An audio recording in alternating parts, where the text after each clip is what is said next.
Friends ఇప్పుడైతే carrot fry అయితే అవుతుంది. రేపు పొద్దునకైతే ఇడ్లీకి అయితే పెట్టేసింది, ఫ్రై అయితే అవుతుంది. ఏదైనాకైతే మార్కెట్కి అయితే వెళ్ళాలి, ఎందుకంటే పిల్లలు వచ్చేసి ఎంత ఆకలి అవుతుందా? అయ్యో లేట్ అవుతాను నేను. ఇది చేసి పిల్లలు తింటామా మన బాధ అని నేను అనుకుంటున్నాను. మార్కెట్ టైం అవుతుంది కానీ ఆకలి అవుతుందట, తిన్నాక వచ్చిందట. సరే తిను మరి. అయిపోయిందా కొంత ఫ్రెండ్స్? మీ అందరు భోజనం చేశారు ఫ్రెండ్స్? మేమైతే భోజనం చేయలేదు, ఇప్పుడే అవుతుంది కర్రీ. రైస్ అయితే పెట్టేసాం, అయిపోయింది. రైస్ కంప్లీట్ అయిపోయింది.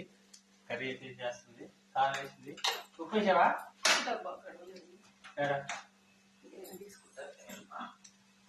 ఇదైతే కర్రీ అయితే అయిపోయాక తనైతే భోజనం చేసింది. భోజనం చేసినాకైతే మార్కెట్కి అయితే వెళ్తాము. మార్కెట్ వెళ్ళాక రేట్లు ఎట్లా ఉన్నాయో ఒక చిన్న క్లిప్ అయితే తీసి పెడతాము. టమాటాలు మనం తీసుకున్నాం ఫ్రెండ్స్ మా కాడ.